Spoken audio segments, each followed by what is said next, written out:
We help contractors by the hundreds with all of the administrative burdens that surround handling their construction projects. That means helping them with exactimate estimating, working with them on all the administration of their supplements, and doing the administrative services back office work that enables them to focus on selling, building, and billing. We see contractors just starting off, maybe they're struggling with the fundamentals of running a construction business. They partner up with us, their process is now defined, they're able to grow their profit margins and actually scale because they're not held back with the burden of dealing with the supplementing process. I feel proud of what we've been able to do in this industry.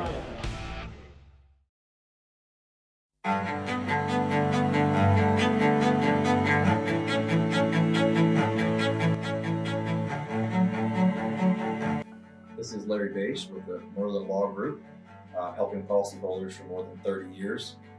If you have a claim or your client has a claim that needs help, please feel free to call the Merlin Law Group because we are the true policyholder advocate. C3 was eager to help us, and even whenever we weren't giving them work, they were still eager to give advice. The things that they were putting out for the changing from DMO to RFG, and giving that to the industry and not charging anything for it, I thought was really cool. And that's stuff that I as a contractor appreciate. I'd recommend C3 to any contractor that's looking for a PA, especially if you're around Colorado. Great guys, man. I'm nothing but happy with the work they've done for us.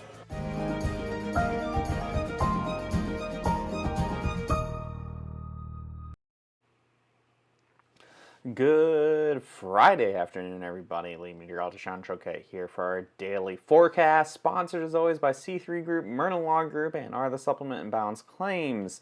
So yesterday didn't really pan out too much for Texas. Couple flies in the ointment once things got going to kill that massive hail risk across San Antonio and Austin. But don't worry, we have a couple more chances here over the next couple days, and it's really looking like this Easter weekend here might be very busy for us here at Hail Trace and for a lot of the country. We could potentially have a pretty significant severe weather event, so we're going to get all into that in just a second here. Today and tomorrow we have chances for hail across Texas, so I think I know some folks missed out on some storms yesterday, but I think we might make up for it potentially, especially tomorrow. Today's risk is a little more out west. Tomorrow could be much more interesting. I think that's one of the more interesting hail chances for the weekend, and Easter Sunday starting to shape up to be potentially a major severe weather outbreak in the southeast. Southeast tends to be boom or bust, it seems like, with these higher end setups, so it could end up being a very significant event or potentially be a little underwhelming. The way I like to say, the ceiling is very high and the floor is very low. So wide range of things. We'll talk a little bit about that, and of course, as always, follow the CDC guidelines. I know it's going to be a weird Easter for a lot of folks, and I know it's already been a weird Passover for the folks who celebrate Passover. So, just keep that rolling and get everything out of the way. Here for your Friday forecast, we have that hail potential here in West Texas and parts of far eastern New Mexico. It really looks like there's going to only be a couple isolated storms forming. Your best chance is going to be in and around Odessa, quite possibly just to the south of them.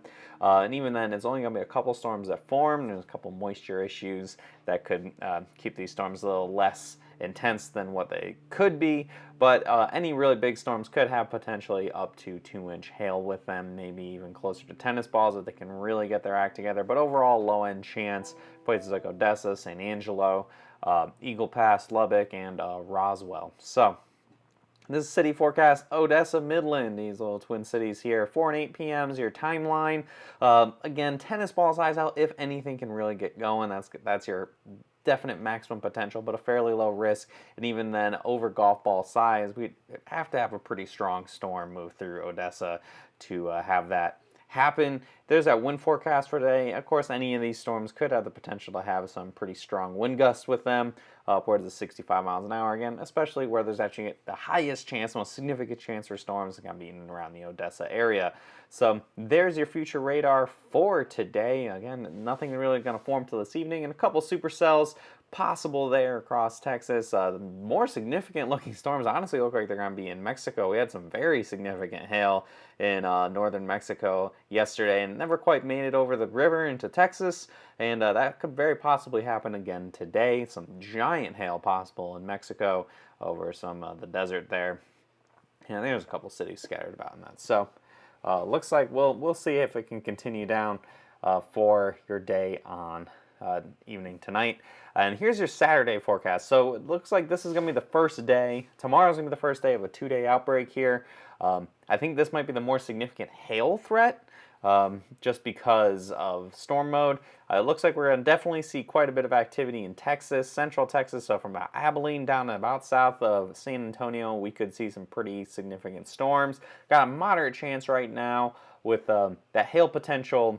I have it set up to tennis ball size, but once we get to this time tomorrow, I'll probably have a more concrete idea of how big this hail could get. It's very possible it can get much larger than tennis ball size. We can get storms really crazy. Somebody asked about Houston. Yeah, Houston, you got a low-end chance right now. I think a lot of the activity is going to be to your north. And even, yeah, Dallas, you got a chance in there if things kind of keep trending the way they've been trending. I put Dallas in there, and I put Oklahoma City in there. I've been seeing some interesting things on the models, the way everything's evolving. The main system that's triggering all this is slowed down enough where we might actually get enough moisture far enough north to get up into Oklahoma and Kansas a little bit. So we'll be watching this super carefully. We'll obviously be doing videos all weekend. So I know we have Easter coming up here, but I will be doing a video tomorrow at 12 like normal, and probably Sunday will be interesting. I'll try to figure out how I'm going to do a video for that, because we might actually be rocking and rolling here in the morning on Sunday. So I'll be I'm getting a little ahead of myself, but that's looking a little interesting. So again, yeah, we'll be having a forecast tomorrow to go over this risk. Dallas, yes, there is that chance in Dallas. I think your better chance is further west towards Abilene and maybe down south towards San Antonio and Austin. You might get a redemption chance here after yesterday's botched possible event.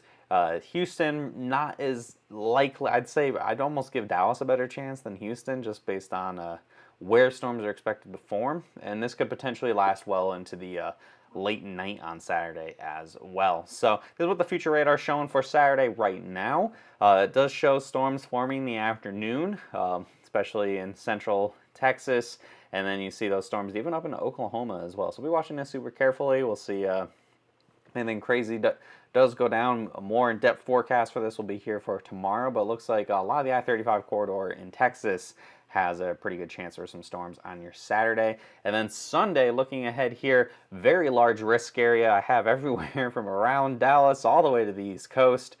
This could be a very long event, like I had mentioned. We have some potential storms. Somebody saying Laredo and Eagle Pass. At the beginning of the video here, there is a chance for this evening over back by the Rio Grande Valley. You could see storms crossing over from Mexico this evening, and those could all have some pretty big hail with them if they actually make it over to the United States.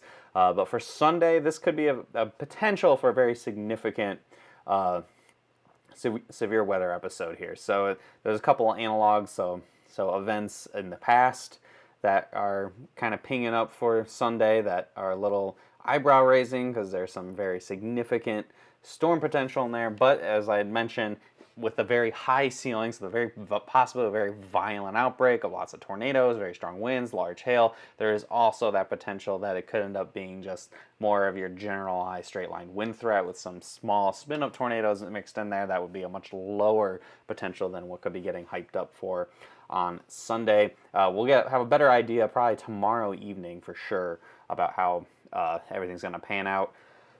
Big question mark for Sunday too, that in terms of getting this forecast out there that might be difficult, is if things do pan out in the more significant sense, we could be seeing storms starting basically Saturday and then continuing almost all night and then be off to the races Sunday morning and then go all the way through Sunday into Sunday night. So if that does happen, doing the forecast will just probably be kind of sprinkled in somewhere in the day. And it's also Easter, so we'll just kind of roll with how things go on.